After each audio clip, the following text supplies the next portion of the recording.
So today's my 52nd birthday. And normally on my birthday, I wake up excited because I feel like I've just been handed a clean slate and the opportunity to create a brand new year. And I spend the day reflecting on the last couple of years, and I spend the day brainstorming about what I want to create this year. And this year is not a normal year. I did not wake up feeling excited. I woke up feeling lost. Because as I thought back over the last few years, it's been an incredible adventure, but I've experienced a tremendous amount of change in my professional and personal life that has just knocked me on my knees. From losing my daytime talk show, to having my book contract rescinded, to having the speaking business basically implode until at least another year from now, to not being able to be with you face-to-face, to not being able to work with my team face-to-face. I just got rocked. And then on top of it, our son wanted to go to high school in Vermont, and so we are in the process of moving from the home that we've been in for over 20 years and raised our kids up to a very small town in southern Vermont where I know very few people, and I feel very disconnected. And the result of all this is I feel stuck in between two lives. My old life, which has ended, and a new life that I have yet to create for myself. And when I look ahead to the future, I feel overwhelmed, I feel lost, I feel disconnected. In some ways, I feel like I don't even know who I am because I feel so disconnected from the things that make me feel alive and happy. Oh my God, I was really lost. I mean, just hearing 52-year-old me sound like that, so sad, it just puts a pit in my stomach. Oh my God. And look, I can kind of laugh about it now because I'm on the other side of this thing. But when you're in it, it can be overwhelming. If I could go back in time and talk to the 52-year-old me, here's what I would do. I would say, first of all, that's a lot. You should have a good cry. Then I would give Mel a big, huge hug. Because in moments like that, we need reassurance. But then comes a tough love. I'd be like, look, Mel, you got to remember who you are. You can face this. And then I would drop this quote on her. Hey, woman, if you want to fly, you got to give up the shit that weighs you down. Toni Morrison said that, and boy, ain't that the truth. You got to give up the shit that weighs you down. And a lot of times, at least with me, what's weighing me down, it's my own attitude. And I know you can relate to that. I just hate that saying.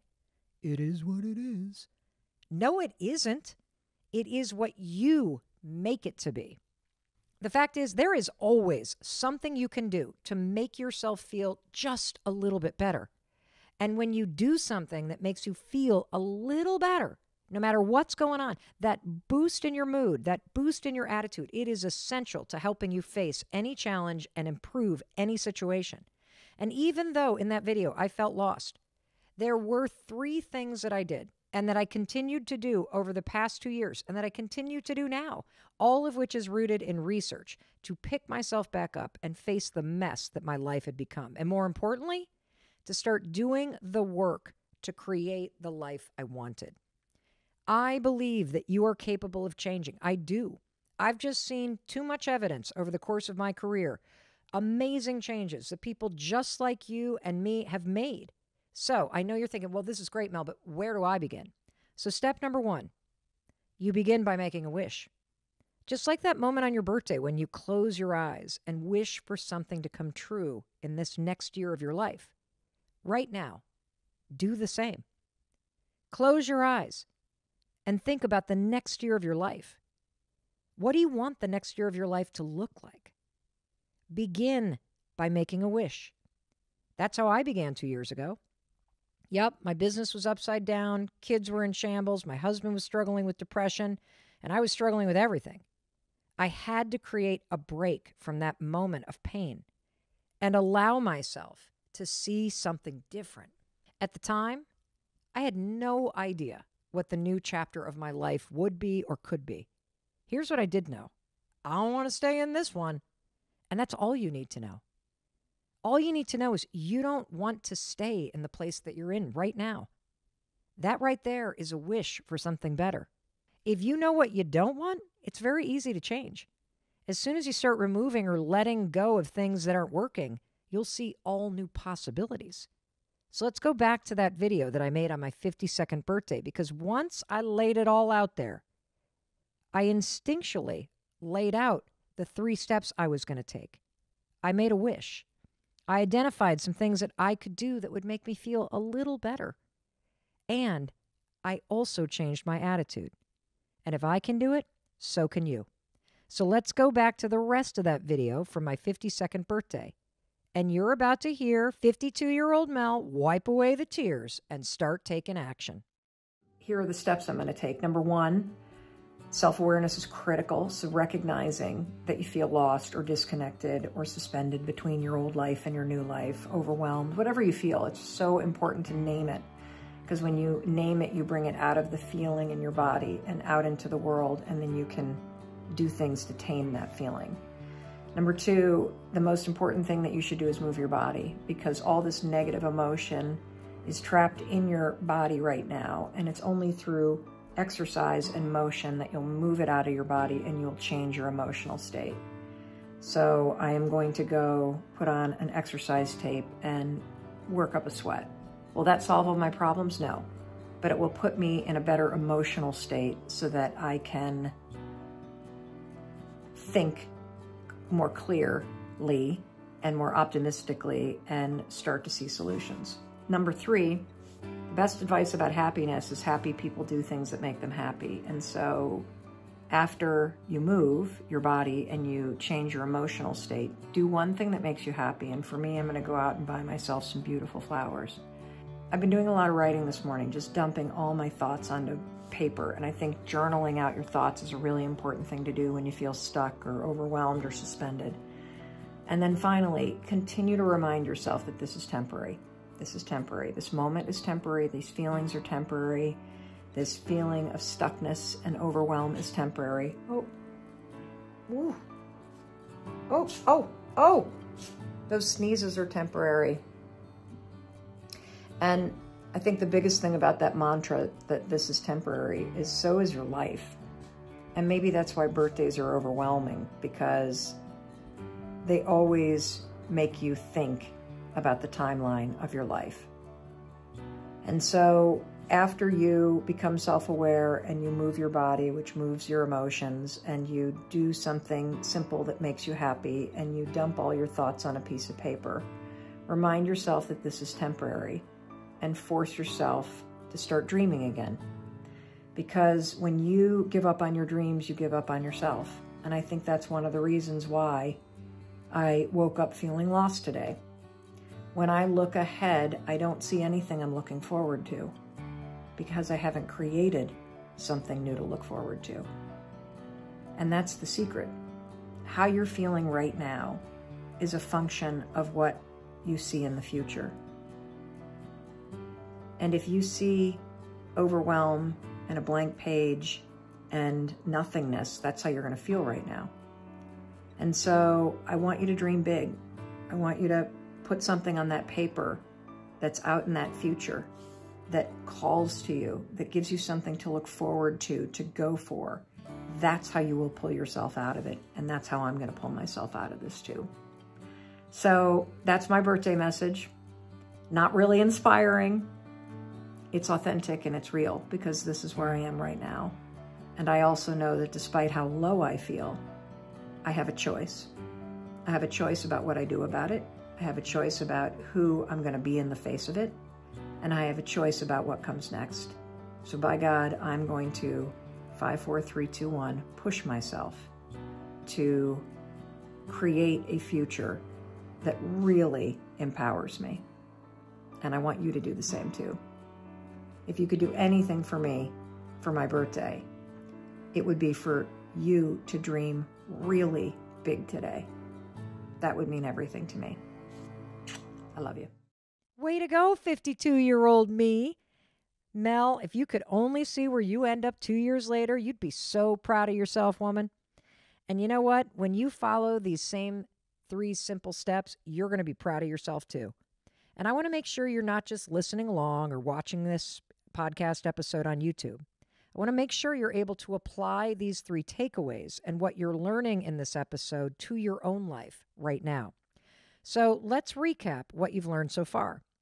You've learned about the fresh start effect and how temporal landmarks can trigger a whole new chapter in your life and unlock the intrinsic motivation that's inside you that's going to help you take action. Let's create your fresh start right now. Step 1. You already heard this. Make a wish.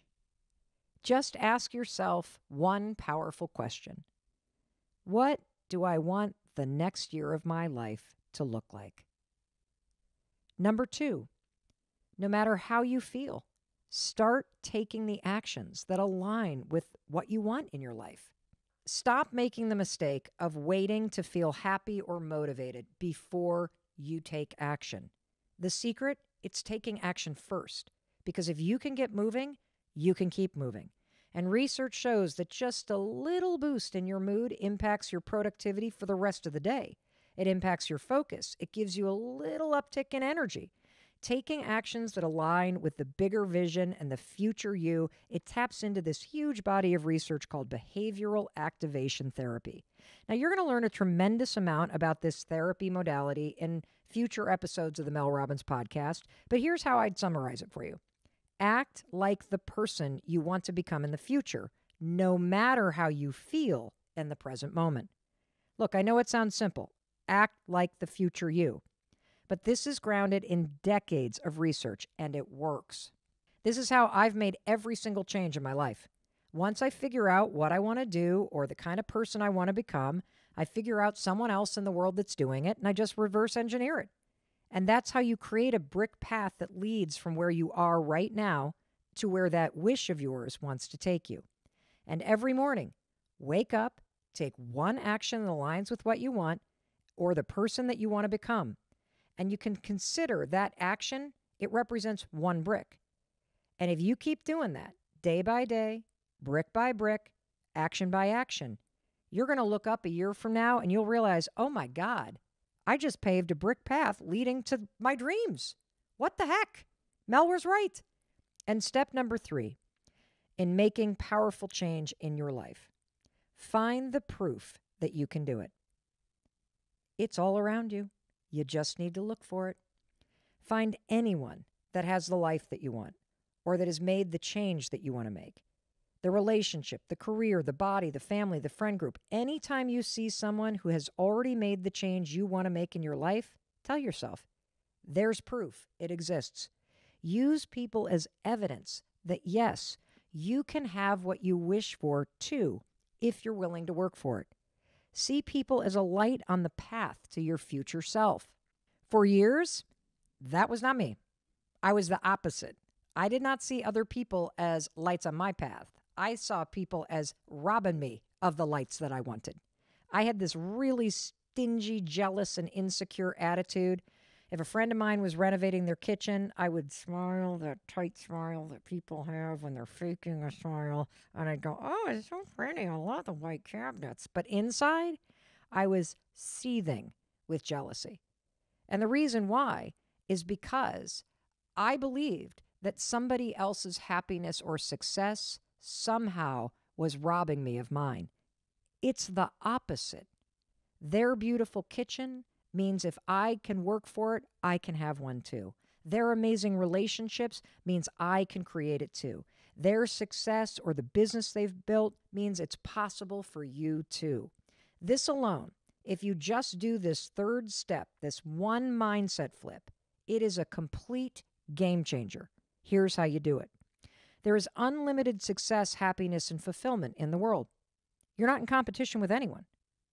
The only one that can rob you of the success, happiness, and fulfillment that you deserve is you and your excuses and fears and sitting around waiting to feel motivated. We're going to stop that today. correct? Good. I'm glad you're listening, because we're not doing that anymore. You're not going to wait 6 years to get started. You are going to start taking actions that align with what you want now. And when you see other people as evidence of what's possible for you, as you start seeing them not as extinguishing your light, but lighting the path that you're now walking on, holy cow. Talk about throwing gasoline on that internal fire of yours. And by the way, don't you ever forget, you are a light on the path for someone else, and you don't even realize it. So think about that for a second. You are just a step or two ahead of someone else. I mean, if you've grieved the loss of a loved one, if you've changed your career, if you've survived heartache, if you've sold a family home, if you've reinvented some aspect of your life, if you've lost weight, if you're able to live with depression, if you were the first in your family to graduate from college, your life experience proves to someone else that it's possible for them too. So you better make sure that as you start chipping away at your own wishes and goals, that you hold that light up a little bit higher for everybody that's behind you. Now, these steps sound super simple. So I'm going to go through them one more time because I want to make sure you get how powerful they are. So let's go back to 52-year-old Mel, and let me explain how each one of these steps worked for me back when I was sad and lost 2 years ago. So step number 1, you make a wish. You got to consider that question. What do I want my life to look like? Now, here's the truth. I couldn't answer that question 2 years ago. When I was 52, sitting there crying in the bunk room, I had no idea. I didn't know what I wanted. I didn't even know how to fix all my problems. And that's okay. You don't have to know the answers because those will come. But I did know I didn't want to stay feeling sad. And that's all I needed to start the change. Because step 2 is, once you know one small thing, I don't want to feel so sad. I don't want to be lost on my birthday. Just take actions that align with that thing that you want. I wanted to be happier. So I just focused on simple things I could do in that day to make me feel a little better. I get it. This isn't rocket science, but it works.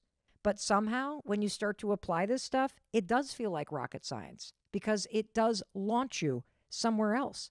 So that day, I exercised, I bought myself flowers, I watched some stand-up comedy specials on TV so I would laugh a little.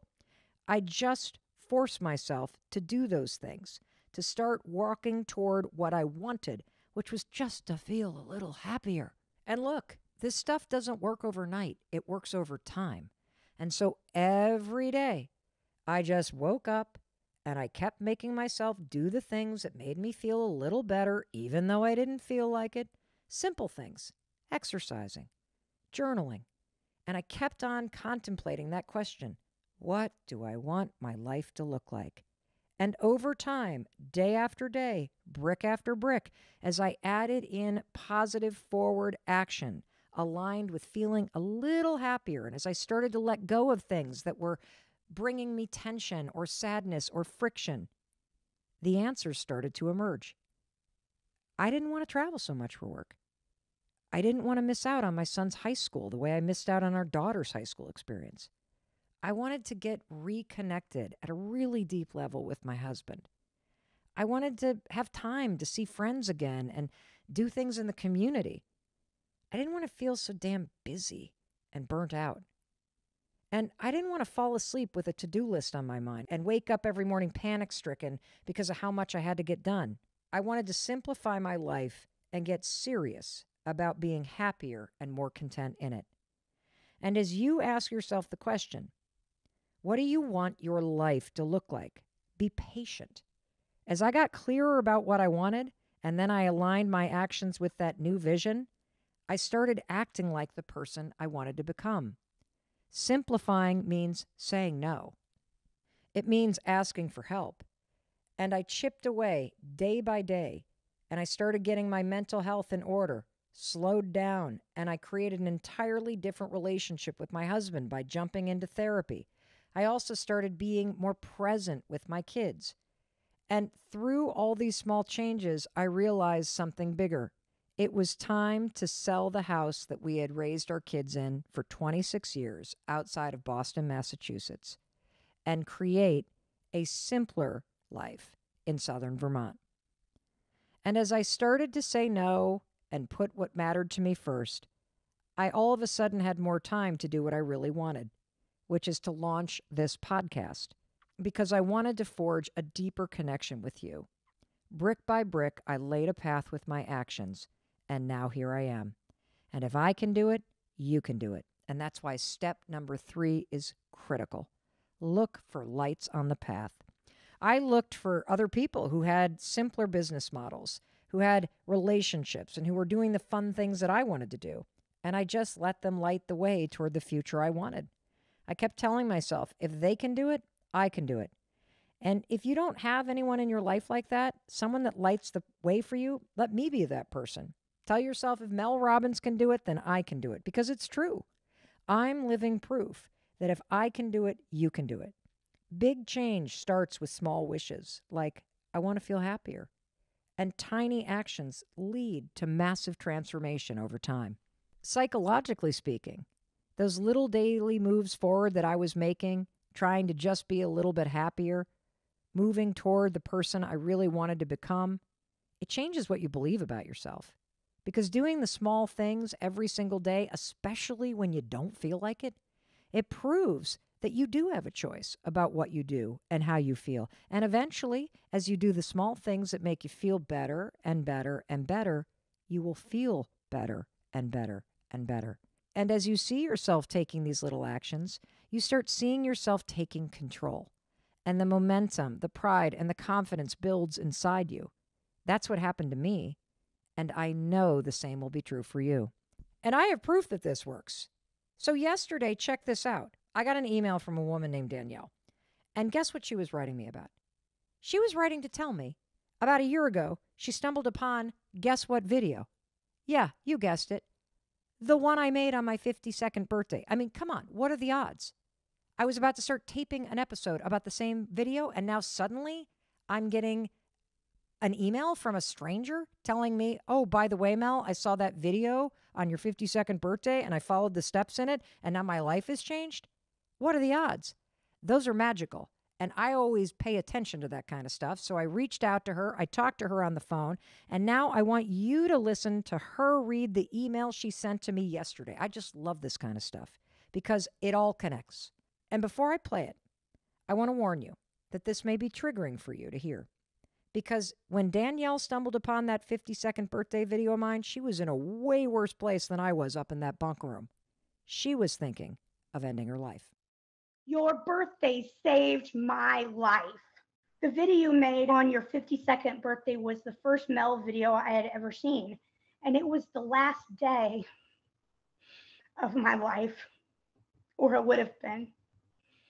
A couple years previously, I had made a pact with one of my best friends that if either one of us were thinking about suicide, we would call one another. And we would talk as long as we needed. And at the end of the talk I had with him the night before, he made me promise him that I would give my life 24 more hours. Because a day can change everything, is what he said. And the next day, late afternoon, waiting for night to come, YouTube said I should watch your video.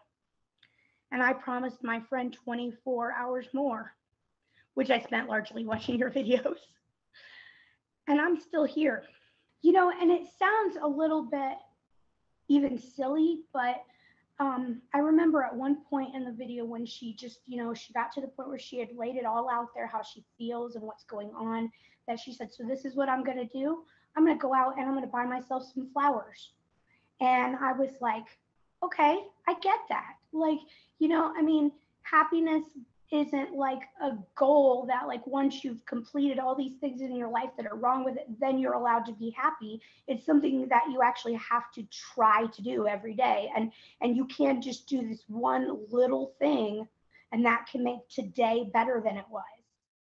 I mean, come on now. Don't you just love Danielle?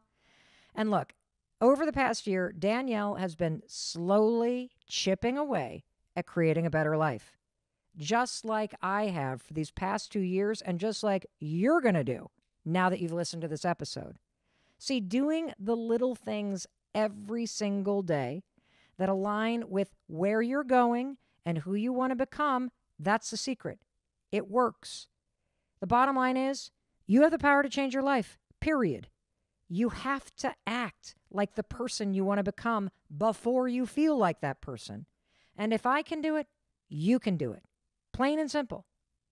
There are things that are locked in your heart and your mind and soul that are calling to you. Stop denying it. There are changes that you want to make. Stop ignoring those changes. The whole point of this episode is to get you to not only believe that change is possible for you, but to start taking the steps to make the change a reality.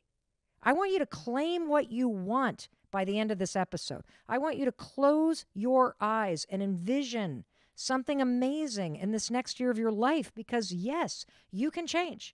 And yes, you can take the actions that will make that change a reality. I mean, is it going to happen overnight? Of course not, but it'll change over time. And if you can make today just a little better, guess what? You can make tomorrow a little better. And if you can have a better day, then you can have a better week. And if you can have a better week, you can have a better month. And those months lead ultimately down the path to the life that you envision for yourself. You deserve to be happy. And I believe that you're listening to this episode right now with Mel Robbins because you are meant to. I mean, think you could have picked a million other episodes, but you are on this one right now with me. Why? Because you're supposed to hear this at this exact moment in your life. You needed the reminder that there is something bigger that is meant for you.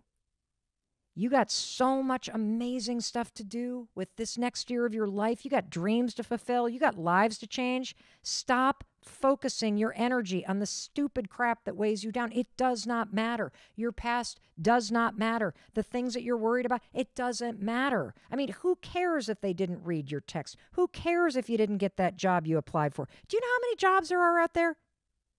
It's time to see the bigger picture. It's time to focus on what you want. I know, I get it. It sucks when you get the courage to ask somebody out and they say no, or you work for months trying to close a massive sale and it goes to somebody else. And it's an awful feeling to wake up and have the depression be overwhelming. And you're not going to feel like kicking ass today. You're going to feel like licking your wounds. I got it. And here's what I'm going to tell you. Have a good cry. Give yourself a hug. And then dig deep and let Mel Robbins remind you of who you are. There is power inside of you to face this and to make it better. And you know it. In those moments when you feel like you just got punched in the gut, you have power within you. You have the ability to create this fresh start, to close your eyes, to envision what you want instead of surviving through what you have. On those mornings when you wake up with the weight of the world on your shoulders, wake up and get your ass out of bed. Get dressed, get yourself out the door, and do the things that make you feel slightly better. Start acting like the person you want to become instead of the person you are today. Start taking actions that align with what you want in your life. It's only when you start to act before you feel ready that this turns around. I get it. You should have landed the funding. You did deserve the job. It does blow when you don't get into your dream school and your best friend does. But you know what? That's not going to stop you from getting what you want, because you are going to pick yourself back up. You know that this is going to pass. You know that through your actions and your attitude, you can change where you're at. And you know that you can make yourself feel a little bit better no matter what you're facing. And you can't tell me otherwise. Every single day when you wake up, the clock resets, the past expires, and the future, it is yours to create. There is an open road. There is a blank page. There is a wish that you need to turn into a reality. Today is a gift, and you get to decide what you're going to do with that gift. Is it one day or day one? You decide. You decide with the actions you take today. You can change. And today is the day to prove it to yourself. So go do it. I want to tell you a quick story about how perspective changing things can be. And then we're going to hear your story, Amy. So I remember when I was in law school, right? Yeah. I grew up in a teeny tiny town in Michigan. And then I go to college in a teeny tiny town in New Hampshire. Okay. And I was sort of like your meat and potatoes kind of gal. I was not the biggest experimental eater like I am now. And I remember one of my really good friends, shout out to Sydney, she was a super cool lady, and she grew up in Providence, Rhode Island, and she was multicultural family, like super cool. And I remember she invited me to leave the campus, the law school campus, and go into Boston. Okay. To this restaurant called Jay's. And her boyfriend, who was older, was going to take the two, law school students with no money out. And it was a Thai restaurant. And I had never been in a Thai restaurant before. And so we sit down. I had no idea what to order. And so they just order the pad thai. When this thing arrived in front of my, plate there, when this What'd plate you think when you saw that pad thai that you'd never seen before? I was like, what the hell is the eggs and chicken and shrimp and these noodles? And it's like pasty, tacky, weird texture and peanuts and bean sprouts. So I just shoveled a fork in and I just took a bite. It was like a unicorn in my mouth. It was the most delicious thing I had ever. And I had this thought, there is an entire world I have been missing out on because I just didn't know. I just didn't know. Yes. And that is what this conversation's about. It's like a pad thai for your career. There is a whole world that you have not considered as seriously as I want you to because you just didn't know. Like, I didn't know you could make money online. Amy's the kind of person that knows how to tap into that confidence that is inside you to make a pivot. And I know that reinvention is a hot topic. Our project on Audible, Reinvent Your Life with Mel Robbins, is #1 on Audible. Everybody is feeling this need to change something about their lives. And when you take your career and your ability to make money into an entirely different level, it's extraordinary how that impacts your life. And Amy has been able to not only teach herself how to do that, but to teach so many other people how to do that, how to find financial freedom, how to get control of your time, how to create a life where you get to work when and where and with whomever you want to work. And do not tune this out. This is possible for you. I don't care what your life looks like right now. This is possible for you. And that's why I wanted Amy to sit here and give you a zero-cost masterclass in thinking differently and taking control of your freaking life starting today. So Amy, what was your pad thai moment in your career? My pad thai moment was 14 years ago. I was working for peak performance coach Tony Robbins, and I had an amazing job. I was the director of content, traveling the world, working on the content that he did on stage. However, I didn't realize in that moment that I had never been free. And here's what happened. Tony brought in a bunch of business owners to the San Diego office. They happened to be all men, and they were making money online. And so he brought them into this office. It was this big oak table, and I was called in to take notes. So okay. So first of all, were you annoyed by that? Well, it was kind of common for the content department to take notes. But yeah, there's a little bit of me like, I want to be in the action. I want to be doing the things. But yeah, I was on a side table. Oh, so you were not even at the big table with the boys. No. You were on the side, I was on the side taking the notes. Yes. Okay. So here I came into this meeting, but thank God I did, because here's what happened. I started to take notes, and these guys started to talk about their businesses, what they do, what life looks like, what their lifestyle is, what their family life looks like. Like, they were really talking about their whole experience as business owners. And all of a sudden I realized, wait a second. They're working when they want, where they want, how they want. They're creating these amazing products. They're being as creative as they want to be. They're on their own time and on their own dime. And I realized I have never been free. I have never been my own boss. I will always hit a glass ceiling. I will always have to ask for a raise, always have to ask if I could take vacation. I was not the boss of my own life or my business. And in that moment, a light bulb went off, and I thought, I want it. I have no idea what they're doing. I don't know how to do any of it, but I want it. And so that was the moment for me. But the next thing that happened was this flood of doubt. And I looked to my friend who was in the meeting with me and I said, I have no skill where I could be my own boss. I know nothing that I could be my own boss. I want to stop right there because I think this moment where you're sitting in a meeting and you experience something. Yeah. This like wake up call happens in your body. And I've had a moment like that. It's way bigger than a pad thai moment. Yeah. I was sitting in an audience and I was at an Oprah Winfrey, like kind of one of these live your best life tours. This would have been a decade ago, decades ago, actually, probably 2 decades ago at this point. And I was there because I was networking to try to get clients for my life coaching business. I had just started this on the side.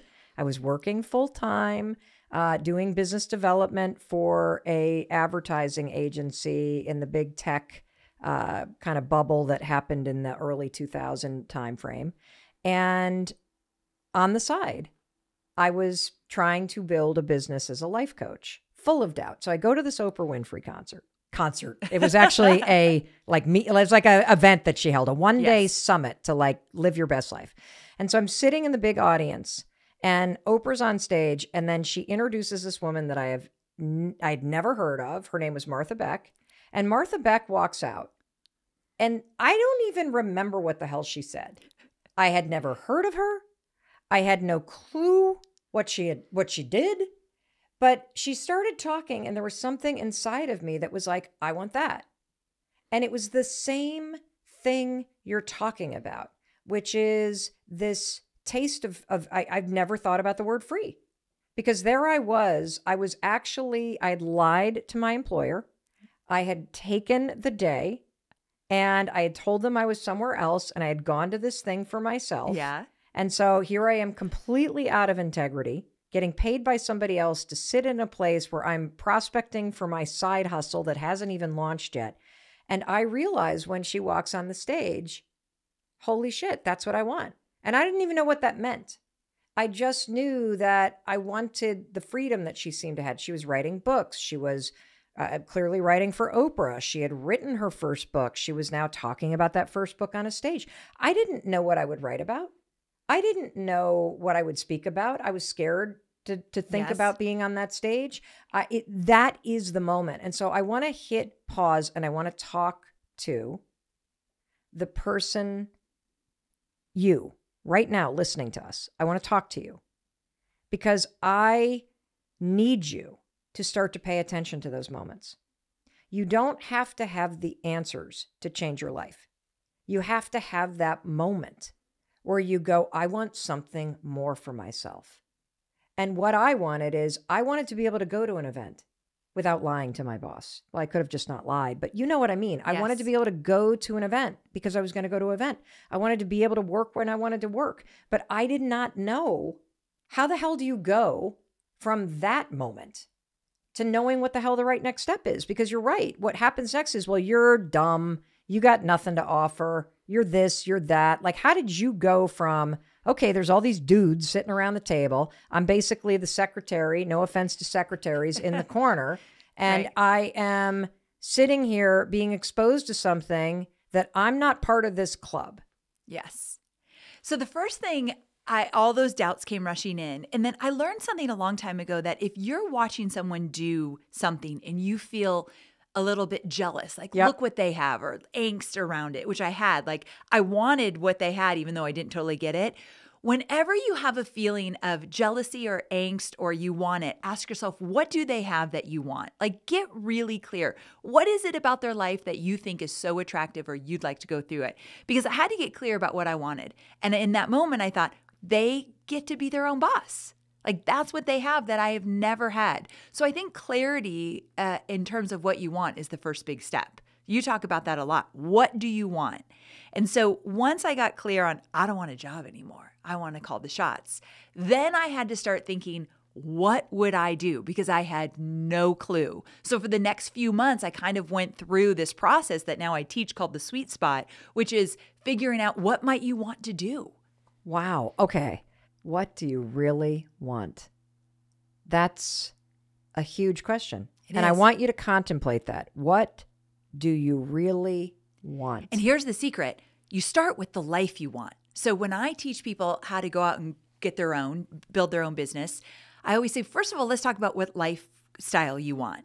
Because when I was in my 9-to-5 job, one night I was rushing home to make dinner on time. I wanted to be home with my family, to sit at the table and have dinner, and I was running late. I stayed in a meeting late. I had some things to get done. It was now like 6:30. I knew it was going to be too late, but I was bound and determined to get home. So I was racing to get home and got pulled over. And this female cop came up to my car, and already I felt flush in the face. Like I was just so upset. Now I'm getting pulled over. And she says, ma'am, why are you driving so fast? And I looked at her and I said, I'm trying to get home to dinner with my family because I haven't been home all week and I don't want to miss another chance to be with my family. And she said, go. Just go. And it's like she understood that when you are in a 9-to-5 job that you no longer want, everything else seems to fall by the wayside. Like you're not living the life that you want. So that was just one moment. Like I wanted to be home with my family.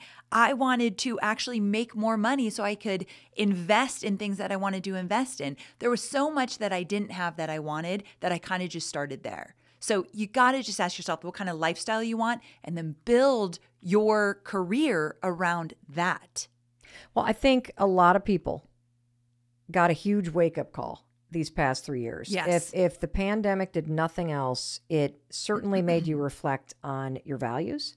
It made you reflect on where you wanted to live. It made you reflect on what was important to you. And this mindless chasing of more, it became very clear for a lot of us that that is not the lifestyle that we want. You had a huge move. I had a huge move, all beginning with the question, what do I actually want my life to look like? Yes. All right. Well, I want you to pause right there because we're going to take a word from our sponsors.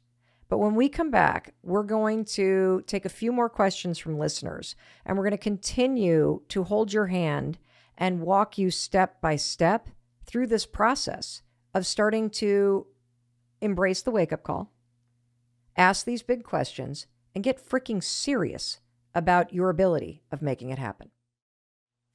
Welcome back. It's your friend Mel Robbins. I am here with Amy Porterfield, and we're asking the big questions today of you. What do you want your life to look like? How nice would it be if you had freedom? You were free to work when you wanted, where you wanted, that you took the time to design your life to work for you. And for those of you that have never thought about this before, you always thought, okay, I just got to get a job. I got to get a job. We're unpacking a concept called unbossing yourself, because I personally believe this is all mindset. It's all mindset. And you've got 2 strategies to unboss yourself. But before we get to those, I want to go back to the story. Because you had this wake-up call. You're like, whatever these dudes are doing to make money online, I'm figuring this out. Yeah. Because I am not free if I work for somebody else. And I really see and have a taste of what they have. And now I want to figure it out. And so takeaway number 1, everybody, pay attention to the wake-up call. Takeaway number 2, yes, you can sort this stuff out. And takeaway number 3 is, what did you do next? So that's when I started to think, what could I possibly do? How do I need to unboss myself? How do I need to think in order to step into what I want? Got it. So I really did start with my mindset. So this concept of unbossing, really understanding that you could lead yourself and you do not need anybody else to tell you what to do, make the decisions for you, or lead you. So once you start to think, okay, how can I lead myself? I had to take some steps to get me there. The first thing was, again, I talked about, what do I want? And I went on social media and started following a bunch of people that had the kind of businesses that I wanted. Total immersion. I wanted, and you did an episode a while ago that you talked about when you, let's say, got a new car and you started to see that car everywhere. Yes. It's the same concept. When I decided I wanted to start my own business, I started to see bosses everywhere doing what I wanted, but I was intentional about it and I cleaned up my social media. Okay, so takeaway number 1. Yeah. You have this wake-up call. What do you want your life to look like? Get serious about curating your social media right now. so that you are immersed in the world that you want to step into. That is step one. That is what a leader does. That's what you're going to do. We all have boards of advisors. We all call experts. Like I call Amy on speed dial when I need help with marketing. You're going to do social media, and you're going to use social media in a very intentional way to start to create that community and that mindset around you. What's the second thing you can do to change your mindset and unboss yourself? Start asking for advice. Okay. Find the people who are doing what you want and find out how they did it. And I actually have a great story about this. Okay. So when I was still at Tony Robbins, I knew I wanted to create courses and help people do their marketing and build businesses down the road. I wasn't ready for it yet, but I knew I wanted that kind of business. So I went online and I found a bunch of people doing what I wanted. And there was this one woman who absolutely had the kind of business I wanted. I did not know her at all, but I watched her online and I thought, that's the kind of business I want. So I went to her contact page on her website, wrote her a little email and said, listen, I know you don't offer this, but can I pay you for an hour of your time? I just want to ask you all about how you built your business. I'm new to all of this. I don't even know where to start. Will you share some insight with me if I pay you? And she said, yes. Wow. Yep. So you got to ask. You got to ask. And here's another way you can do it, because you're probably sitting there. Notice you have a employee mindset. Yes. We're like, but I don't have any money to pay. Amy's got money because she works at Tony Robbins. No. That is not the mindset. You are not a loser. You're a winner. All of these people that you follow have likely done a podcast interview or a YouTube video, or they've written a blog post. Yes. And all the advice is in there. And another way that you can get people to respond to you is you can present them with some challenge that you're facing and say, could you give me, like, I need some help making a decision. I'm facing this challenge. Here are 2 or 3 things that I'm thinking about doing. Which would you advise? Because then you've done the work. You've thought like a boss. You haven't come to somebody to solve your problems. So that's another way that even if you're working for somebody else, unbossing yourself is a mentality. Don't expect your boss to solve your problems. It's not their job to solve your problems. It's your job to come up with the solutions to recommend for the problems that you're facing in whatever your role is. And so that's a way that you can take this philosophy into your current job while you figure out what you want to do. Yes. So you stuck with this job and you chipped away at the job while you changed social media. Yes. And you started asking people for advice. You started chipping away at learning things. What else did you do in order to kind of step by step march toward building something you had no freaking skill or experience to do? Yes, I had to get unreasonable. And by the word unreasonable, I mean, I had to start thinking in ways that I had never done before.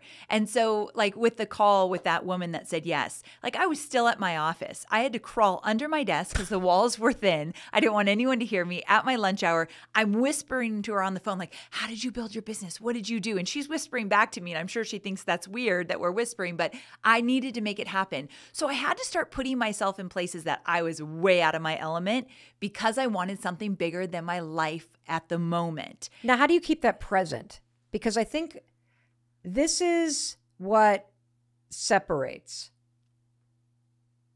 people in life. Yes. We all want it. Who doesn't want to make $1 million? Who doesn't want freedom? Who doesn't want, to figure out how to make money online and check their balances while they're sitting on the toilet? I mean, who doesn't want to make money while they're sleeping? But what separates those of us who do and anybody who doesn't is literally the action. That's exactly it. That is it. Like if you're willing to go one step further than the person that just quit, you, my friend, have the secret formula. There is no fucking secret formula. Yes. You have to stop listening to the bullshit that is stopping you from taking action. I mean, this woman is sitting under her desk. I'm literally at an event I'm not supposed to be at because we wanted something more for ourselves. What did you do to keep that freedom, which is this big ass word? What did you do to keep that front and center other than having your social media feeds reminding you that this Yes. is the world you wanted to step into. It's sort of like a kid who decides, okay, I'm going to go to I'm going to go to this college. And they're really into, the first one that popped into mind is Michigan. I'm from Michigan. Everybody loves either Michigan State or Big Blue. And so kids would wear the sweatshirts and they'd look at the school and they'd follow people and they'd buy the swag and they'd been wearing it all over. And so they're like immersing themselves in this world before they're there. How the hell do you do this for yourself? Yes. When it's about a side hustle or who you want to become, because you're talking like recreate your whole damn life. Like stop getting a job and get serious about what you want your life to look like. So I started to change my identity. I'm going to be a business owner. I'm going to be a boss. What do bosses do? They listen to podcasts about building businesses. They buy the books about how to change your mindset, how to start a business, how to get things going. They buy the digital courses. I never bought a digital course in my life. I bought my first digital course while I was still at my 9-to-5 job. It was all about how to do video marketing. I had no idea how to make a video. Oh, can I give everybody a pro tip? Yes. A lot of companies, as a perk, give a login to Masterclass and some of There these you other go. places. And so Yes. you can be... Use it. Yeah, there is so much free education. You're hearing Amy go buy. Khan Academy, YouTube, all this stuff is free, everybody. That's so you true. got to be willing to look for it. If you've gotten laid off, the Harvard Extension School has free resume templates if you're willing to freaking Google it. So, we have to get out of this mode of stuff's being done to you and, damn that job and I'm embarrassed. Bullshit. That job was not a fit. And you want why? You want to know why it wasn't a fit? Because you got fired. Because you got laid off. And yes, it sucks. But you get to decide now what it means. Are you going to pivot? And are you going to take this as a wake-up call? Or are you going to sit there and feel sorry for yourself? It's so true. So yes, get resourceful. You don't have to pay for any of this. There's tons of free resources out there, even more so now than there were when I even left. But I started to, again, total immersion, fuel my mind with the right things. But here's another thing I did. I started a side hustle. And I think this is an important conversation for people right now. If you're afraid of getting fired, laid off, or you're just not making enough money, a lot of people listening, they think they're staying in their 9-to-5 job, but they know they're not getting paid enough. They know they're undervalued. So the best next thing you can do is start your own thing in the mornings, nights, weekends to bring in a little extra money. Let me tell you about a student of mine give who me did this. give me some examples. So one of my students, her name was Rachel. She was a pharmacist, and she did this job as a pharmacist because her parents wanted her to have that job. It looked good. It sounded good. And here she is as a pharmacist during COVID and hates every minute of it. Like her life was miserable, what she went through. And so on the side, she decided, I'm going to learn how to buy real estate. She didn't have a lot of money, but she said, I'm going to learn how to just buy a little bit of real estate and turn it into an Airbnb and see if I can make a little extra money doing that. So she researched, she started saving, she bought her first piece of real estate, and it did really well. And she told her husband, one day I want this to be my full-time thing. And he laughed at her like, no, you're a pharmacist. You're not going to do that. But she kept at it and she kept at it. She made $300,000 last year when she figured out how to get this real estate and get the money to invest and all of that, quit her pharmacy job and never has looked back. So is this somebody with a trust fund? No, not at all. Like this woman was scrappy. Let me tell you another story of someone who didn't have a lot of money. Okay. Because I know some people. Because most people don't have a lot of money. Like most people are paycheck to paycheck. Most people are like, that sounds great, but I got no money for a course. I'm definitely going to pick up the book 2 weeks notice that you just wrote, Amy, for the step-by-step guide, but I don't have buy real estate. What are you talking about? Okay. Let me give you a better one. So this one is from my student, Tara, and she was an accountant for 15 years in a very small town. And she's a single mom. And she said, I need a raise. I'm not making enough money. She went to the company and said, I'd like a raise. And they looked at her with blank stares, like, that's not even in your future at all. And she realized, I've got to do something. So she was really good at making wreaths. She made these beautiful wreaths. Wreaths? Yes. Like you mean those round things that we Yes. hang on our doors? Yes. Okay, so she's really good at beautiful wreaths. So I want to go back to something. Remember how Amy said you got to go through the sweet spot exercise. By the way, tons of resources linked all in the show notes on every single platform. Yes. But I want you to hear this. This is a person who has been told by people forever that she does a good job making wreaths. Yes. I know what you're thinking, everybody. You're thinking, Mel, I have a mortgage to pay. Mel, I have student debt. Mel, I am not starting a fucking business making wreaths because I will not be able to pay my bills doing this. Here's what I want to tell you. You have no clue what you're capable of. But what you're capable of right now is shooting down every single idea. You're putting all your energy into coming up with reasons for why not, why it's stupid, why you can't. What if you put half the amount of energy into why the fuck not? Yeah. Why not make wreaths? Why not see where this goes? Why not, instead of flopping down in front of Netflix tonight because my soul is sucked dry from my job search or my job that I go to or worrying about why not invest that same time that I procrastinate at night into creating a little bit of a side hustle, tasting a little bit of freedom, saying yes in a little way. Why not? Just a starter idea. That's all she had. That's all she had. Yes. So she wasn't saying, I'm going to quit my job tomorrow because I'm making wreaths. She just thought, I got to bring in some extra money. I better get scrappy. Yes. So she started making these wreaths, selling them on Etsy, and she was doing really well, bringing in like $1,000 a month extra. That's pretty good. Right? That's like take the kids to Disney money. Exactly. That's pay the bills money. So she's like feeling a little bit. That's another thing. You start to feel a little confident when you start to take some action and get some clarity, like this is actually working. So what happened was her friends started seeing her make money on Etsy, and they were making crafts and they weren't making any money on Etsy. And they said, teach us how you're doing that. That's what I want to know. And that's where it started to click for her. Her starter idea was not going to pay the bills. However, she took action, got some clarity, started to listen to what people were saying, and they said, teach us how you're doing that. So she created a little mini course teaching other people how to put their crafts online and make money with Etsy. $100,000 later, this woman never in a million years thought she'd make $100,000 teaching other women how to put their crafts on Etsy. So how long of a period of time from the idea of, I could, because first it becomes, I want everybody to pay attention because I'm trying to open your eyes to the fact that your whole life can change because of one wake-up moment and the willingness to lean into something that you naturally do well or you're naturally interested in. I'm going to put an example into this in just a minute. But this willingness to lean into what you're naturally good at and other people compliment you on. I've never thought about it this way.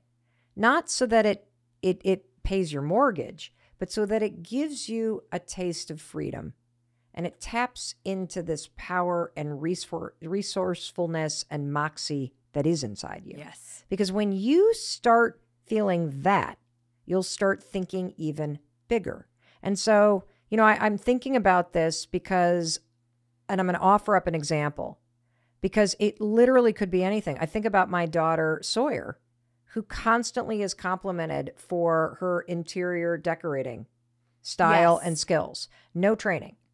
And I keep thinking to myself, boy, she could do a whole Instagram strategy of designing on a budget. She could do a whole thing about how you design a killer dorm room for X number of dollars, or how you design your first apartment. I'm thinking about another kid. I have a neighbor whose son, senior year of high school, no joke, made almost $30,000. You want to know how? How? I'll tell you how. He saw one video. He Googled how to make money online. One video of this business where you advertise a service of picking up people's stuff, like couches they don't want, and then you list it for sale on Facebook Marketplace and you deliver it to somebody else. Brilliant. And scrappy. I like scrappy ideas. And so I'm not suggesting you'll make millions. Maybe you will, because maybe you'll turn it into a junk removal business. Maybe you'll turn it into something else, but you are limiting what's possible. Because you won't even lean into something like the wreath idea or the idea of starting an Instagram account that is about decorating on a budget, because you tell yourself it's not possible. I can't do it. Somebody else has already done it. Do you have another example of somebody who just was either really old or really young that did this? Yes, I have a great story. One of my favorite students, her name is Anne. And Anne worked in corporate at Gap and Old Navy. She was in her 50s at the time and she got laid off, which tends to be a theme we're hearing a lot. So she's laid off and she thinks, okay, well, I've been in this business for a while. I'm going to dust off my resume, get it back out there. So she did. Months and months and months, couldn't even get an interview. Oh. And I hate to say this, but I think it was her age. Probably. Right? People are hiring younger, so they're just looking over her and all of her experience that she had. And so one day her husband said, you've got all of these different crafts up in our attic. You love to do these. Why don't you just play around there for a while, see if it sparks anything? And so she didn't have any other option at the time. So she started to kind of get in there.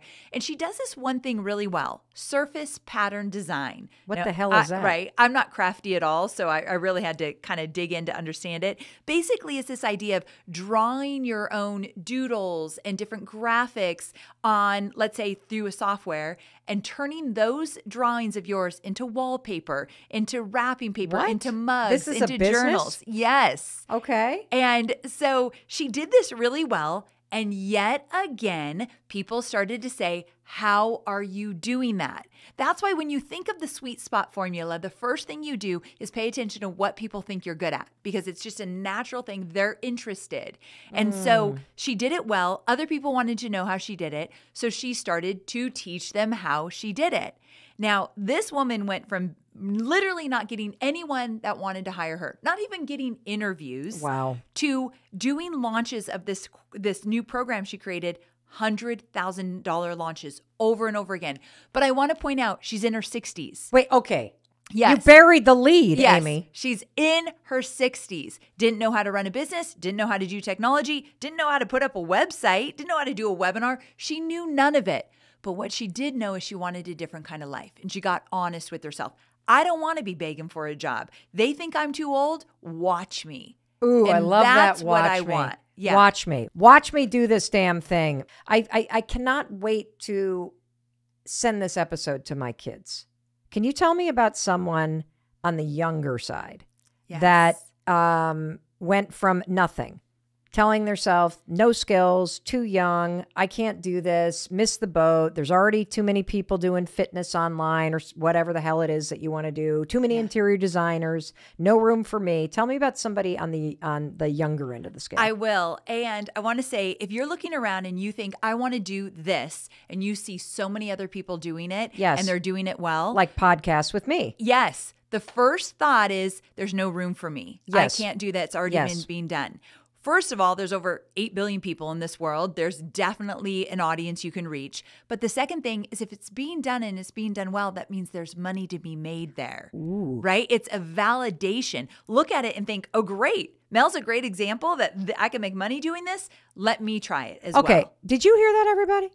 It's important. It's really important, because somebody else doing this is a validation that there is a business and money. And more importantly, people want this. Yes. They want this in their lives. And so I want to also say something. There are 8 billion people, Amy. And oftentimes the expert that my kids like let's just take online exercise classes. Yes. I feel demoralized when I'm looking at a 28-year-old's rear end as she's doing like the donkey kicks and Amen, the hydrant sister. thing. And I'm like, she hasn't had kids yet. I'm in menopause. I'm feeling like the stomach hanging down. This is not great. I want a different expert. Yes. I want what my daughters have in that market, but I want somebody that I feel represents me. Yes. And so you have a unique take on things. The 60-year-old woman that you talked about that launched her first online course, do you know how empowering it is to see somebody teach you when you're in your 40s or 50s and they're older than you? Do you know how empowering it is when you see somebody that has your background, your religion, your skin color, your body type, your experience? You are most qualified to help the person you used to be. Yes. And you will most inspire the person who sees themselves in you and your story. And so there are people out there, like when I think about the podcast market, and I saw there are 5 million podcasts on Spotify, 5 million alone. I'm like, it's already taken. What could I possibly contribute? I know that's what everybody's thinking right now. It's already been done. Bullshit. You want to know why? It hasn't been done by you. Amen. That's it. It hasn't been done by you. You have lived experiences that nobody else has, and you have stories and insights that you share that nobody else will. And you only need a sliver of the internet to pay attention. That's the wild thing here. You don't need 100,000 customers to make money. A sliver of the internet. You get 10 customers. Let's say this, Mel. When I teach people how to create side hustles, let's say you have a $100 program and just 10 people buy that. You've just made $1,000 that you did not have. 10 people, that's all you need. So when you start to think this is too big, I'm too overwhelmed, I don't know where to start, you start with your starter idea and you just get into action. I want to give a huge shout out to my kid's guitar instructor, Dave Wade. So Dave Wade, he has made a huge difference in our life. And he, I was always barking about how he should do something more. He's a session musician, classical guitarist, plays on all these major stages, and he started a music school in Boston in the basement of a church, and it's slowly grown. And by just paying attention to that wake-up call inside him, there's something more I could be doing. I could be reaching more kids. He figured out how to create an online course. Yes. And he launched it before COVID. So all of a sudden COVID hits, and he's done this thing simply as a side hustle to an existing business, a way to take something you're doing in real life and take that and put it online. And he was positioned for COVID. And now he does nothing but virtual lessons with students all over the world, and in person in Boston. But I mean, it just changed his life. Why? It's not because he's smarter than you. It's not because he has more skills than you. It's because he did one thing you're not doing. He's saying, what if it works out? Yes. What if I just take this kernel of an idea and I lean into it? And I don't do it overnight, but I start chipping away at it. Sure, look for a job. Sure, work on your resume. Don't forget the fact that 85% of jobs aren't even listed anywhere, and they're gotten by networking. Yes. So make sure you're out there talking to people. There's another free tip. I want to take another question. I recently got laid off from a job that I hated, and I took it as a sign from the universe that I needed to find something else to do, a new career. It was a great idea at first, but now I have absolutely no idea how to go about finding the career that I love or finding my passion. Any tips on where to start? Oh, I love this question. Congratulations, Carrie. I know it's scary, but you're going to be just fine. Can you walk, Carrie, and everyone listening through your sweet spot exercise? Absolutely. She's just been laid off, no idea where to start. How do you figure out what direction to move in? So this is exactly what I did when I decided what I was going to do when I left my job. And so I built it into a formula. So there's 4 quadrants. Here's how you look at it. The first quadrant is, what are you good at?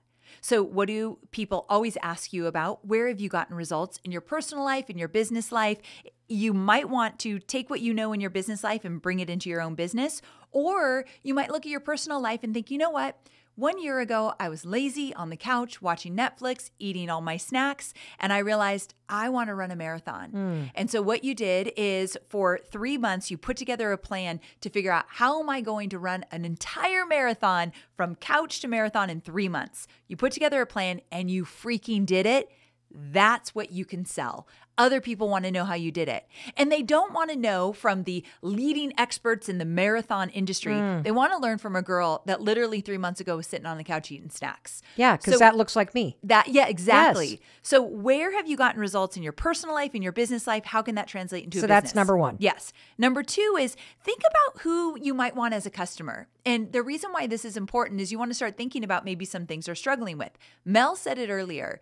The easiest way to find who your customer might be is, who were you 5 years ago? And how can you help them get to wherever they want to get? That's one of the easiest ways to look at who might my customer be. Maybe it was you just a few years ago. Remember, you just need a 10% edge, 10% ahead of those you serve. Okay. The third thing is, where are people spending money? What books are being sold on the topic you want? Are there courses being sold? One-on-one coaching? Meaning, will people spend money to get what you're going to teach them or what you're going to sell? So it's important to do a little market research. So you want to look for people who who are doing something similar. Exactly. Got it. Because that's like a Absolute proof validator. that you could actually do this. Yes. So I want people to already be doing what you want to do. It's a plus. Okay, great.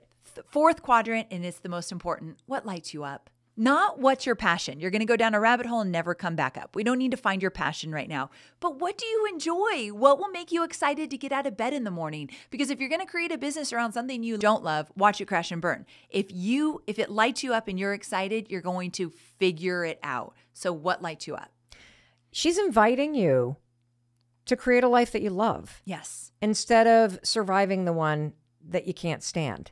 Yeah. And it does take courage. It really does. I am so happy you're here. Tell me the story about you had a 19-year-old. Yes. So one of my favorite students, 19, his name's Aiden, and he dropped out of college. You know, it just wasn't for him. And I can totally relate. College isn't for everyone. So he thought, what am I going to do? But he needed to make money really quickly. And one thing he was really good at, because everyone said, how do you do that, is training his dogs. He's not a professional dog trainer, but talk about those dogs not jumping on the couch, not jumping on people when they walk through the door, not barking like crazy. He just had it down. He had 2 dogs and trained them well. So he thought, well, I'm going to start making some videos. I'm going to start posting on social. I'm going to show people what I can do with these dogs. And what happened was, this is the scrappy part. In his local neighborhood, people started to hire him one-on-one. Teach my dogs. Come get my dogs. Teach them what you know. Okay. So that was the first action, the starter idea.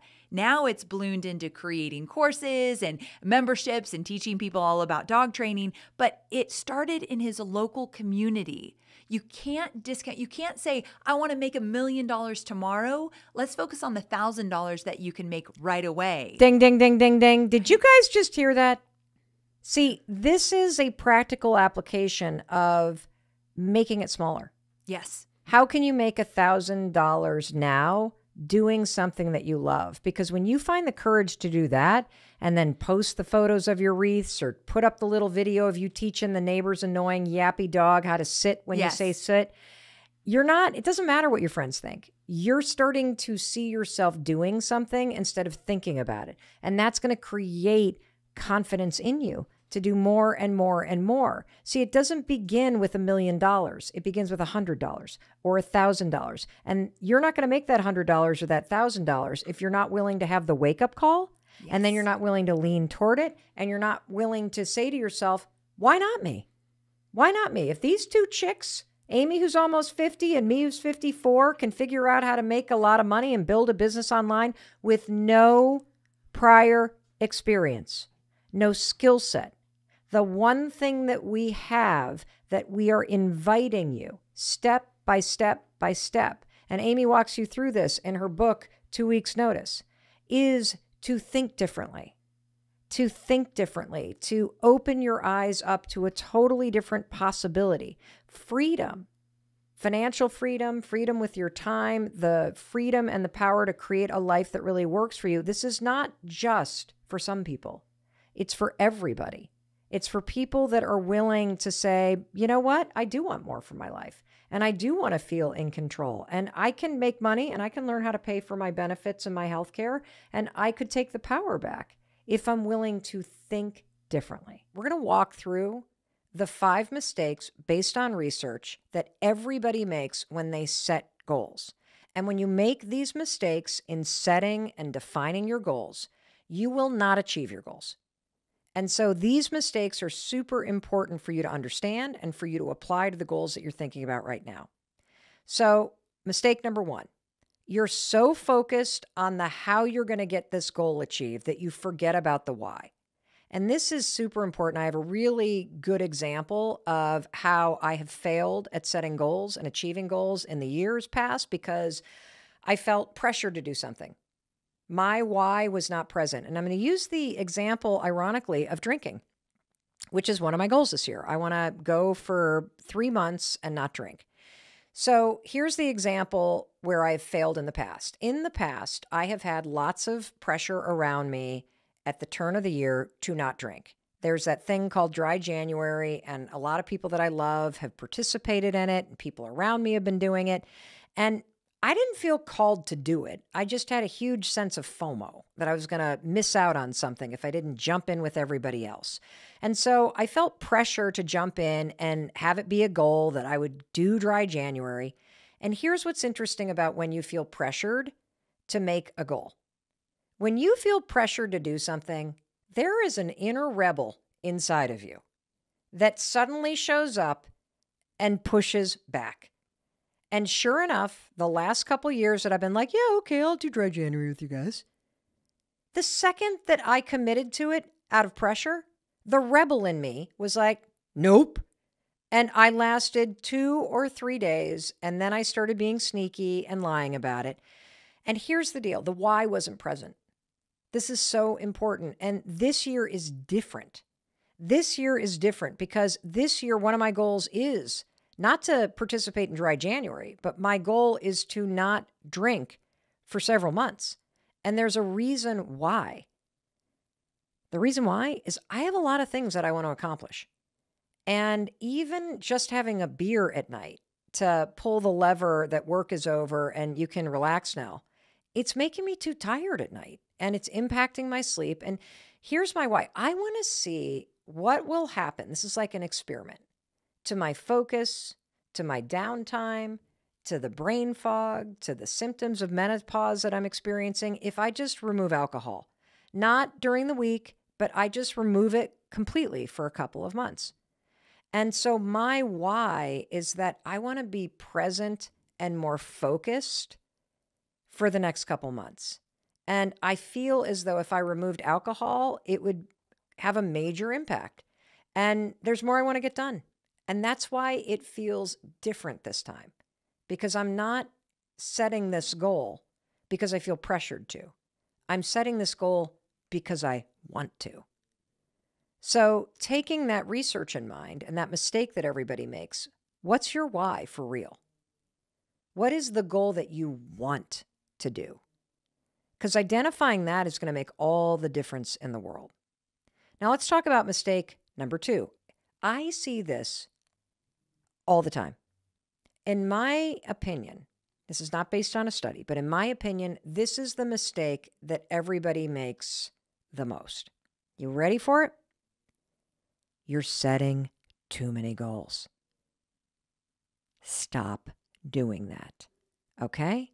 Stop committing to dry January, Whole30, learning Spanish, changing your job, painting the back bedroom, volunteering twice a week, and being a nicer person all in the same month. Stop, okay? Mistake number 2, taking on too many things based on the research means you get nothing done. That's why we are going to focus on just 1 to 3 goals at a time. That is it, okay? That's it. Don't give me the but I think I could, but what about habits? But. No. 1 to 3 goals. And in fact, I'd be thrilled if you came out of this episode and you just had 1 goal that you had defined and refined based on the research and that you were excited about. Wouldn't that be empowering? Of course it would. So let's move on to mistake number 3. When you define the goal, you're missing the sweet spot based on research. You see, there is this sweet spot with goal setting and goal achievement between it being way too easy and it being way too hard. It's sort of like Goldilocks and the 3 bears, right? One was too little, one's too big, one's just right. There is a just right sweet spot when it comes to goal setting. And most people, in addition to setting too many goals, most people go way too big. Do not make your goal way too big. You see, that's what a dream is. Your dreams are big. Your goals have to be small. Your dreams have no timeline. They're aspirational. Your goals must be specific and they must be on a timeline and they must be definable. They got to be tiny. See, you want something that you know you can achieve. This comes from research at Florida State University, okay? So anything that's too big is a dream. We're talking about goal setting. This also is grounded in research from the famous habit research that BJ Fogg has done at Stanford. You have to have it be something you know you can achieve. But let's go back to the sweet spot. So I know that I could achieve journaling one day. But that's not really a sweet spot, is it? I'm not that inspired doing that one day. The sweet spot means it's achievable, but it still has to be kind of ambitious, because remember the definition of a goal? It's got to be something that's going to require you to do something. There's going to be resistance there. And this is really important because you're going to have a greater level of motivation and satisfaction if the goal still has a little bit of ambition to it. And that comes from research at UC Riverside. And there's one more reason why. You can't set a goal that's too big. If you make it too big, it's going to be harder to achieve it. And when you set a goal that's too high and you miss that goal, it hurts your self-esteem and you start to give up on goal setting. That seems kind of obvious. It's research from a university in Germany. And by the way, we will link to all of this in the show notes, so you can dig into this research too. But the bottom line here is it's a mistake to go way too high. It's a mistake to go way too low. You got to hit the sweet spot. So let me go back to the example of my goal to not drink for a couple months. I'm going to refine my goal because a couple months, that's kind of vague, isn't it? Right? Like, I don't really have a definition for that. A year, way too big. A year feels like something like a punishment right now for me. I don't want to do that. My husband does not drink at all. He loves not drinking. I don't want to go an entire year. That's not what my goal is right now. My goal is to not drink for several months and learn something about myself. And if I decide to keep going, that's great. I could commit to dry January, but you know what? That feels too little. It feels like something everybody's doing. It feels like something I've tried in the past and I didn't really into it. I want to do something that feels a little bit bigger, but achievable. And so here's what I'm going to do. I'm going to say that I'm not going to drink for 75 days. 75 days, I'm not going to drink. That's longer than a couple months. It's not an entire year.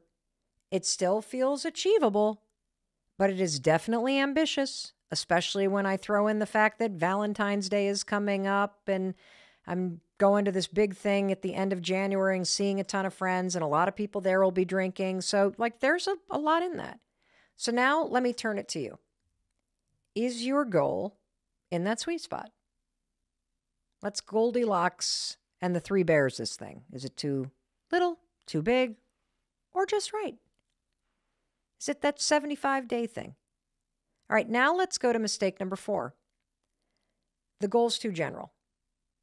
And I will say, I just kind of outed myself saying 2 months not drinking, too general. But my goal to garden more, way too general. It's true. Way too general. Dreams can be general because dreams don't have a timeline. But your goals have to be specific. And there's a particular question that a researcher at Columbia University, Dr. Heidi Halverson, has come up with that you should ask yourself. When will you know if you've succeeded? That's it. When will you know if you've succeeded? And so let's do the gardening example. When will I know if I've succeeded at spending more time in my garden? This is an interesting question because when I ask myself this question about succeeding, I realize that it's not really about spending more time gardening. My goal is more about learning how to grow a specific type of flower called a dahlia.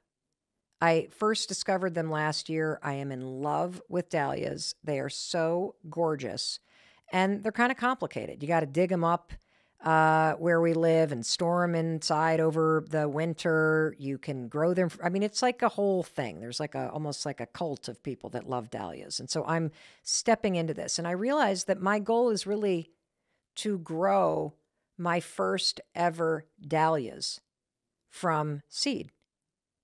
And I know I will have succeeded when I'm able to cut my first bouquet of dahlias and they're in a vase next to my sink. And finally, mistake number 5. I'm so excited to share this one with you. This was new to me. I discovered this researching this show. Most of this stuff I've known based on some of the books that we've researched and projects that we've done for Audible. But this new one is so cool. Have you ever heard of a high-low range goal? This will blow your mind. This comes from Florida State University. Now, according to a study from Florida State University, it's easier to lose 2 to 4 pounds than 3 pounds. I'm going to say that again. It's easier to lose 2 to 4 pounds than 3 pounds. Isn't that kind of cool? That a high-low range goal is going to make it easier for you to achieve it. So let me put that into application. So for me, you know what that means? I'm going to make it a goal to journal between 5 and 7 days a week. Oh, that feels achievable. That feels like I can do it. Like it's still a lot, but I can do it. Or how about this one with flowering? When I see anywhere from 1 to 10 flowers blooming in my garden, dahlias blooming, I should say, I will have succeeded at my goal. And drinking, I'm not going to budge on it in terms of 75 days, but I can say I'm not going to have had a drink in 75 out of 90 days. I want you to try this research. It's pretty cool because even just saying it, it makes it feel more achievable. So now it's your turn. Let's use this research from Florida State and turn your goal into a high-low range goal. Pretty cool, huh? I know. I'm feeling all excited about my goals. Growing my dahlias, journaling, not drinking. This is going to be awesome. Number 1, your dreams matter, period. Number 2, having dreams and fanning the flame of those dreams. It's going to make you 10 times more successful than ignoring them. Number 3, your dreams are your responsibility. And that's a good thing. Because when you accept responsibility for not only tapping into those dreams and giving yourself permission to claim those dreams and to feel those dreams and to work toward those dreams, you take responsibility for creating meaning in your life, for momentum, for growth, for goodness, for purpose, like all the good stuff that you deserve. And so the times in my life where I have given myself permission to dream, to want something, to just desire the things that I want just because I desire them, that's when I'm on fire in life. That's when things are working. When I'm arguing against myself, when I'm putting out my own flame, that's when I'm miserable. And so today we are going to get a master class in knocking it off. You're going to get a master coaching session. In fact, you're going to get to listen in live where I'm coaching somebody else. And I'm going to use this coaching session that happened a couple weeks ago in Los Angeles as a way to hold your hand and step by step coach you on recognizing what your dreams are and to coach you on knocking it off. Your dreams are not a joke. Your dreams are serious business. And today we are going to get into the business of your dreams. And then I'm going to coach you on a simple thing you can do every single day to get deeply connected to those dreams, to train your brain to help you achieve those dreams. And don't you worry.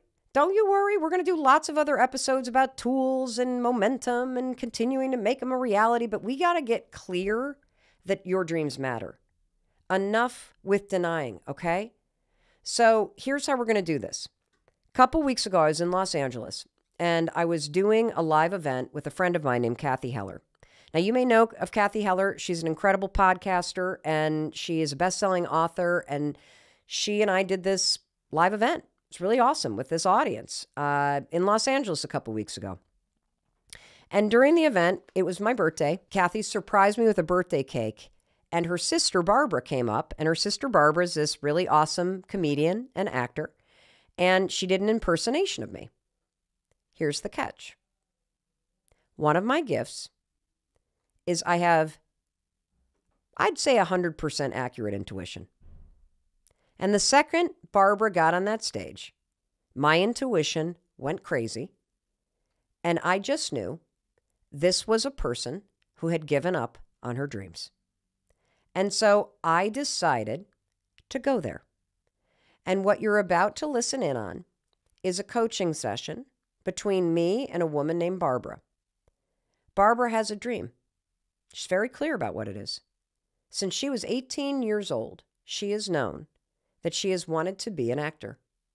She has known that she has wanted to tour as a comic. She's known that she'd love to have a stand-up special on Netflix. She's been working at it, everyone, for over 25 years. She has come so close. And when I met her a couple weeks ago, she had given up on that dream. She had left LA. She had moved to Florida. And little did she know, she was about to get an ass kicking of a lifetime. Mel, how do I get started? How do I achieve this? Okay, this has been fun, girl, but this is a lot like buying a brand new planner for the new school year. So now what do I do?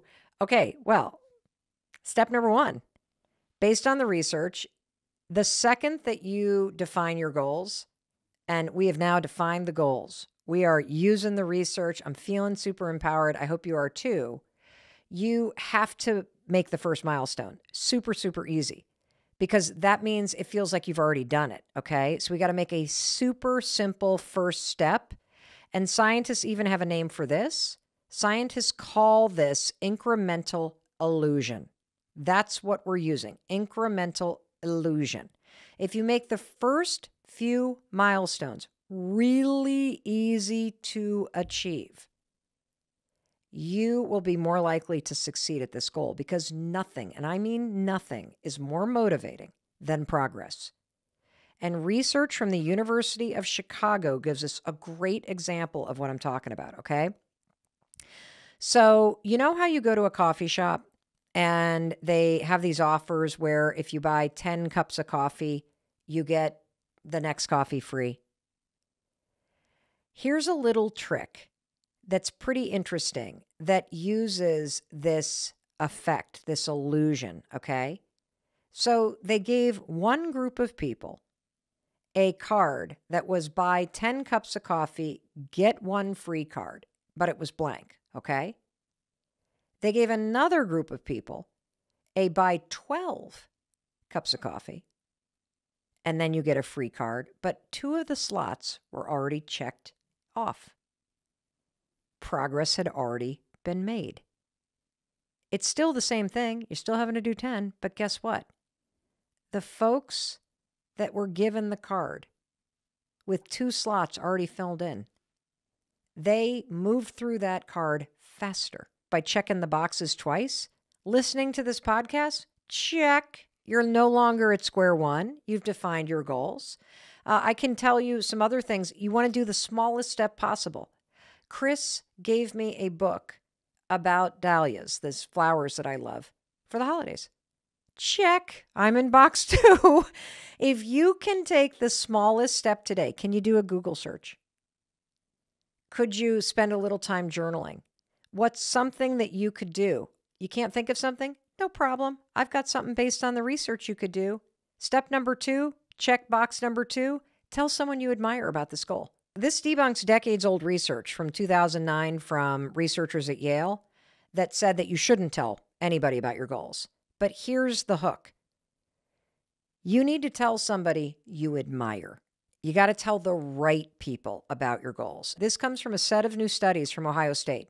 Researchers found that you show greater goal commitment and performance when you tell your goal to someone you admire or whose opinion you value. And these results run counter to this widely reported 2009 study from NYU that suggested that telling other people your goal is actually counterproductive. And so here's what you can do. Just tell somebody you admire. Here's how I'm doing it. I'm sharing these goals with you. And I'm going to go share these goals with my family. And I'm going to share these goals with my friends.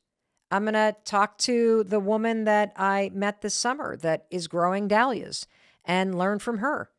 That's another step. This is like us checking off the boxes on that free coffee card and getting you to start seeing yourself making progress. And the final thing, the second that this episode is over, do a tiny thing, one step forward.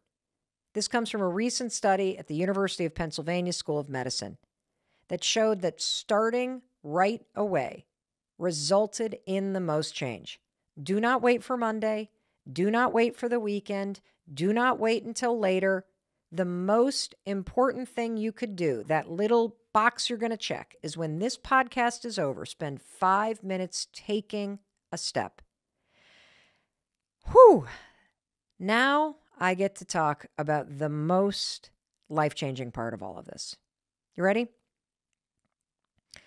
The whole reason why goal setting is important is because it creates meaning and purpose in your life. And that's the most important part. Your goals are not really meant to be achieved. The most important part is that you're pursuing something. That's why goals matter so much. I mean, remember the research we talked about in the very beginning? Those goals that you've defined and refined based on the research, having them, taking little steps toward them, it's going to make you happier. It will suppress negative emotions. It makes you feel like you're up to something. And your life is going to be way more satisfying having those 1, 2, or 3 goals that you're working on than having no goals at all. And there's a reason why I'm going to hammer this idea of pursuing the goal. Okay? First of all, I don't want you to try to get this perfect. I just want you to try. And the second reason why is that when you achieve a goal, the irony is it's not as satisfying as you think it's going to be. Setting goals makes you happy. Working on goals makes you happy. Achieving goals does not create or promise lasting happiness. Yeah, it is awesome when you finally get to the top of that mountain you've been climbing. You take in the view, you catch your breath, you sit down on a rock, you take a selfie, you eat some gorp, and then you stand up and you climb back down. It's over. Yeah, it's amazing when you pay off your bills. You celebrate, you feel the burst of pride, and then you go on with life. The point and the purpose of achieving and setting goals that are deeply personal, that have a will and a why and a how and a way, right? Is because when you have goals, you're up to something. You're committing to your own growth and you're getting intentional about things that are relevant and important that you want to see yourself doing. And we have a tendency to overestimate how happy we're going to be when we achieve the goal. And there's even a name for it. That's how common this is. It's called the arrival fallacy. It's this fallacy that once you lose the weight, once you get the job, once you find the romance, once you reach the destination, that then I'll be in nirvana, then I'll be happy, no. Tal Ben-Shara, the Harvard-trained positivity psychology expert, he has debunked this thing in study after study after study. And all you have to do is look at the number of Olympians or movie stars that we think have achieved it all that then are just plummeting and struggling with mental health illnesses after their greatest achievements. And we're like, what? How could they possibly do? They have gold medals. They have millions of dollars. Well, because they're not working toward anything that matters. It was working toward the gold medal, working to make that movie, going to auditions and pushing through the failure and having this goal that you set for yourself. Working on it is what gives your life meaning. And that's why I wanted to start this series of life-changing episodes of the Mel Robbins podcast, the foundational stuff about how you create a better life with goal setting. Because goal setting from this point forward must be a part of your life if you want to feel a greater sense of purpose and meaning, period.